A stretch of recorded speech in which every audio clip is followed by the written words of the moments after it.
Hello, everyone out there. I'm Coach Heather of Empowering Leadership Teams. And today I want to talk to you about navigating the human side of change. Working with change inside of your business today is challenging and very doable at the same time. The leaders that up level their approach to how they navigate working with others, the leaders that have a focus on continual improvement in this area will be set up to succeed no matter what is happening in the business environment. And that is why I am passionate about what I do and bringing this information to you today. So let's talk about it. Before I dive into sharing a lot of information, hopefully giving you some helpful tidbits from my leadership toolbox, I want to ask you in this moment to take a breath, land here and now. Feel yourself in your seat if you're seated like I am, or if you're standing and you're watching or listening to this, feel your feet on the floor. Take another breath and get present to right here, right now. Normally, as human beings, we're juggling a lot, we're rushing around, right? So I want to invite you to take this moment to catch up with yourself and be right here, right now, in this moment with me. And now I want to ask you a question. What do your actions demonstrate to your team? What do your personal actions demonstrate to your team? How you show up is the area that you have the biggest dominion and control over. You have the least control trying to change other people. But working with yourself, you are fully empowered to make positive change. So, when we're talking about navigating the human side of change, we first and foremost want to start with you and your own awareness. And I wanted to start with that question. What do your actions demonstrate? Because it is a powerful place where you can leverage pretty easily. Shifting a few things in how you show up could go a long way towards building a healthy culture that you want to be a part of at your job. So, just for your consideration, what are your actions currently demonstrating? And then I want you to listen to the information I share with you today and think, what would I do differently if there is anything? What am I going to do differently to have a more mindful impact where I am as we're navigating complexity and change always? The leadership we need today in business, in life, is more mindful. We need a more mindful, intentional approach to how we interact with ourselves and with others, in part because the larger environment is pretty chaotic and there is a lot that calls on our attention constantly. There is a lot that is being intentionally put out there to play on our emotions. I teach this mindful approach to leadership because working with yourself and being more deliberate and more intentional in your approach can actually save you from those negative impacts from the larger environment. It gives you energy back to focus on what you most want to focus on in your business, with yourself, with your family. These are all the ways I'm passionate about it. Let's talk about why the leadership we need today is more mindful. Because when you are more mindful in your approach, you can get better results. The best leaders know how to pause, to reset, and to respond with intention. You may have heard me talk before, and if you have probably heard me talk about one of my favorite teachings, which is the power of the pause. The power of the pause is something that you can work with at a beginner level and in the more complex situations you find yourself in leadership, there's advanced applications of the pause. Why? Because the pause actually helps us show up with our best thinking. When we are in emotional reactivity, we are actually not in our best thinking, which is why we need to have a practice to pause, slow down, and consider things more deliberately, and then choose intentionally how we want to show up. So, first thing I want to talk about, how do you lead with honesty, care, and connection? What I believe as a coach these days is that our connection to one another matters even more. There's more pulling at us to disconnect. There's a lot of busyness, a lot of noise. So, the more power we can have having the impact we want to have with our team and with other people is in that pause to connect to ourselves first. And then, how do I want to show up? Who am I being in this? And I want to remind you that the environment is stressful for your team for a variety of reasons, for normal business reasons, for larger world reasons, for family concern reasons. There is a lot of stress, and we're all going through something. How do you navigate this reality with your team? I think it's helpful if you share honestly what you're doing to be more mindful in your presence and self care. Leaders in positions that are higher in organizations really need to be mindful. What are your actions demonstrating? If you say you care about your team and you don't want them to burn out, you want them to work in a healthy culture, contribute their best, and go home to their lives feeling good about what they did here today and excited to come back the next day and work with the team. If you really want that, the way that you get that is by demonstrating that you actually are a healthy culture. So I'll get really specific to kind of make this point. A lot of companies we have worked with have been fully remote way before COVID and everything, just fully remote companies. And they've had to be very intentional in how they interact in Slack and project management software to build the culture, because they didn't have a culture in an office together. They had these spaces where we interact digitally. And what are we demonstrating? What are we showing? If we're demonstrating, we say we want a healthy culture, but then all you can see in the communication channels is people responding at all hours under stress and pressure, CEOs messaging at any time. Like, that is in conflict with wanting a healthy culture, right? We say something, but often our behavior demonstrates something different. So, a lot of people that we have coached have gotten quick change navigating things with their team by demonstrating, for example, taking self care breaks, taking structured time on their calendar. This is another way, taking structured time on their calendar and actually scheduling it. Heather's project time. And then communicating to the team, allowing them to see this on your calendar, notifying them in Slack or somewhere, I'm in project mode for the next 2 hours. I'll be available after that.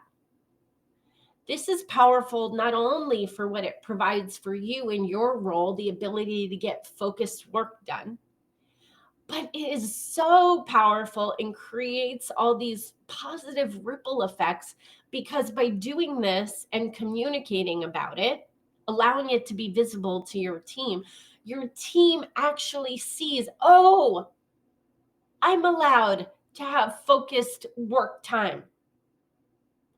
I'm allowed to put time on the calendar and dive deep into this difficult project that needs my focused attention. I don't have to immediately respond to all messages.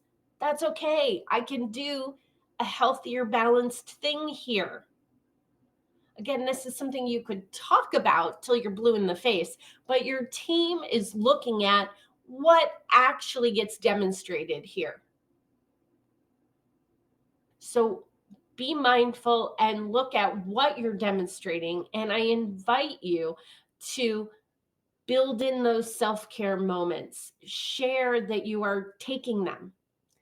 Build in the project time moments. Share that that's what you're busy doing and you'll be back to answer all messages at this time. Demonstrate that what a healthy person needs is actually welcome in your organization. Let me know if you have any questions about this and how I can support you in applying it in your business culture. I'd be happy to help. Just let me know in the comments below this video. I have something else I want to cover as well today, which is seeing below the surface. How to recognize when emotions are clouding clarity and how to let things settle so true insights can emerge. This is one of the promises I made for this session today. So I want to be sure to talk about it. The thing is, often in business and teamwork, gaps and things go differently than what we had planned every single day. They just do. And the best teams know how to navigate that, how to notice things are off track, pause, and collaborate on where do we go from here in order to get our business goals. Do we just adjust the plan? Do we have to scrap the whole plan altogether? What does this change mean? But first and foremost, we have to make sure we're actually solving the right gap. So here's the thing. When emotions are stirred up, when we get into human reactivity mode, which again is just our natural hardwiring, it's going to happen. Basically, all this emotional energy gets stirred up in all of us, and it makes it more challenging to see what the true issue is that we need to solve. So, I want to make you aware that often the issue that is first popped through to the surface is not the real issue we need to solve. So, how do you tell what the real issue is? First, we need you in self leadership, which is you practicing the power of the pause, allowing your emotions to settle, giving yourself time with your breath to get to a regulated place where then you can consider the issue at hand. So we need you in self leadership that way. And we need your team members in self leadership. Those other team members that you want to think through this challenge with, we need them in self leadership too. And you can't control other people, but you can influence them in positive ways. So you can actually create a pause for your whole team together, especially when the tension is high. Create a moment of pause, of breath, of relaxation, so that you can all be aligned to look at what is just the facts of the situation we're facing here. And then you're going to anchor back to your overall business goal that this is a part of. And we want to see, what is the gap? What is the impact we are facing right now? What do we actually need to solve? So often to do that, you have to take what's happening right now and play it forward. If this were to continue in this way, what else would emerge? If this would continue, what else is going on? Is there anything else that we're not seeing that this is really touching on in our business and creating a bigger challenge? That's something really good to ask your team together. I've already stressed you have to be in self leadership because we're not looking to find fault with others or place blame. We're creating a safe container so as a team we can think through, is this really a big concern or an issue, or is this just a blip? Is this a little gap or a bigger issue that we need to solve? So first, in order to get the most clarity, pause, pause, pause, because we need you in self leadership, and then we need the team that you're going to think this through with also in self leadership.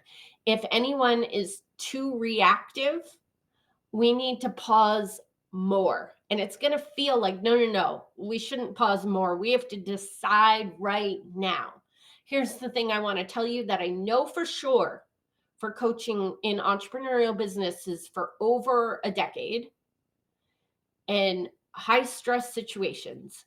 When you feel that collective pressure, no, we got to go now. The decision has to happen now. More than likely, if you push through it, you're only going to cause more damage.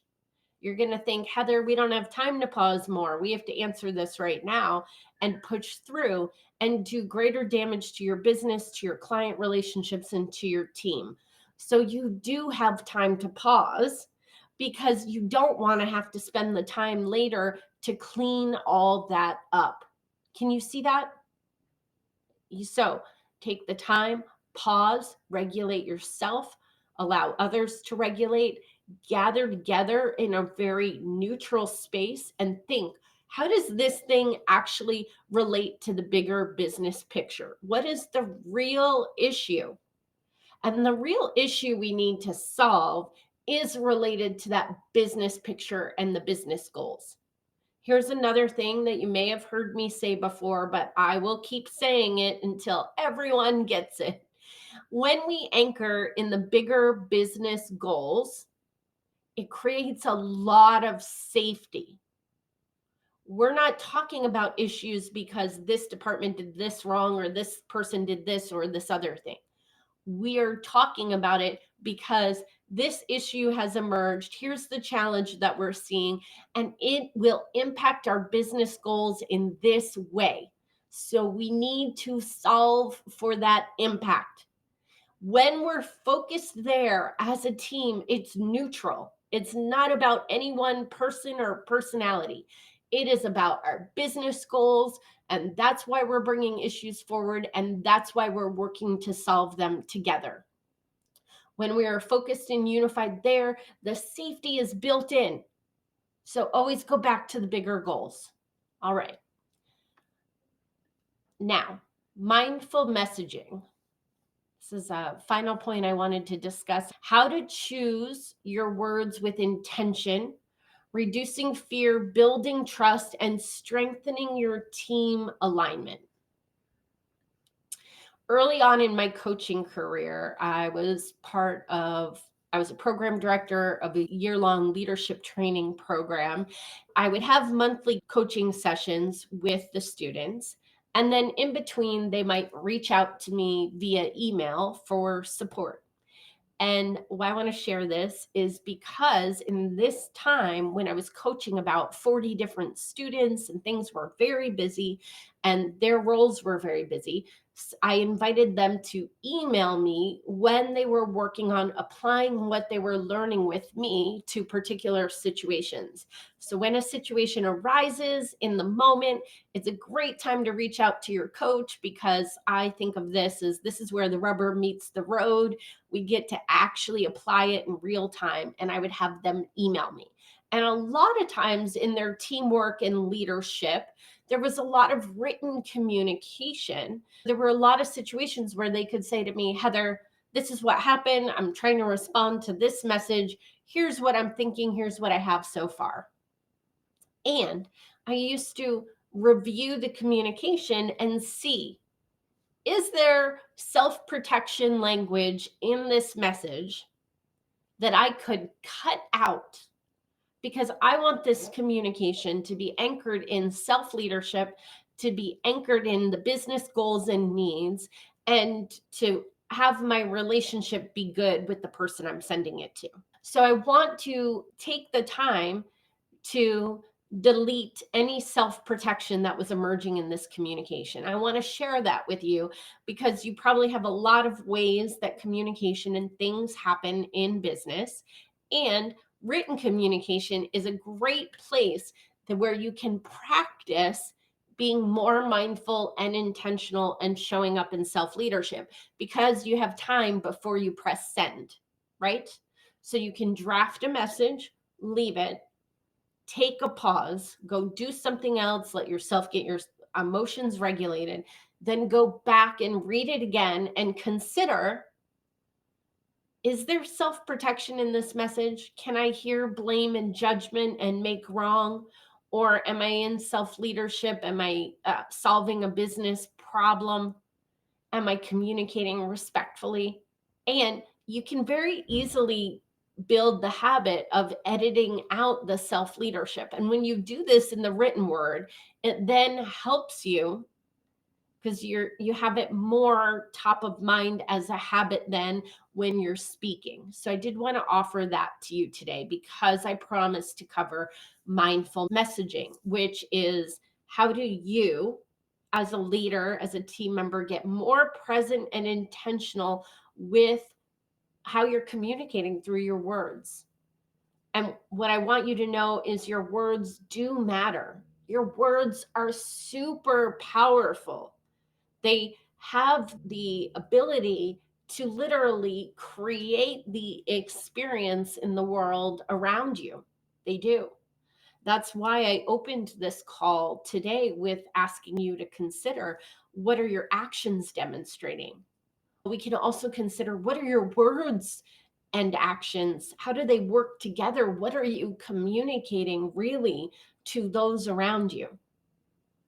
And the invitation, and what I want you to know, is to navigate change at the rate of change that is happening in the world today and in business today. You can handle it, but you need to be more mindful in your approach. You need to be more mindful and intentional in your approach, which means that you can't just run through your work and your life on autopilot. But here's the thing, there are some parts of your day you definitely are going to have to run on autopilot. We can't, as humans, be intentional all the time. It would be so exhausting, right? So you need to know how to have an awareness. Am I running on autopilot, or am I being intentional in this moment and really choosing how I'm showing up? And in your work and in your personal life, you want to have moments that you know you're set on autopilot. Sometimes in our role, there's certain tasks we do. Maybe they're very detail oriented, but we've done it a lot and we just boom, boom, boom through it in this certain way. And we're kind of on autopilot, but we don't want to show up to the collaborative team meeting on autopilot. So before the meeting, we want to pause, get centered, make sure we know the purpose of the meeting, make sure we're as prepared as we can be, and show up in a good place. So for the meeting, we want to be more intentional. So I want you to know that you have the power of choice. And I invite you to choose moments where you are more intentional in how you're showing up. Parents out there, be more intentional to have a nice start and finish to your workday and really allow yourself to get present and shift gears and then go into your home life mode and find a time to be present with your loved ones, like really present. Put away the technology, just be with them. You don't have to do this for hours on end. 5-10 minutes of focused attention with your loved one goes a long way. Same in the teamwork. You're not going to be deliberately focused and intentional all the time, but it's that you actually do make the effort and take those times to truly connect, to truly listen, to understand, to seek to connect and know how it's really going for your team. If you do that intentionally in small moments, it adds up to a big positive difference. So I hope that these little tidbits on navigating the human side of change in business today has been helpful. I love supporting leaders and teams in doing what they do best. And we have coaching slots available. We have a new ebook. I have a new ebook out called Reclaim Your Energy. You can get information below. And if you need any support, you can reach out via the Empowering Leadership Team's website for a discovery call. It is not a sales call at all. It is free, real-time support to apply what we teach and give you just a little bit to help you along your way. So definitely look for that, reach out for that if that would be supportive for you. Thank you so much for your time and attention. I hope you got a good takeaway from this. I know your time is really valuable. I so appreciate any amount of time you've given me with this video today. Take care. I'll see you next time. I'm cheering you on.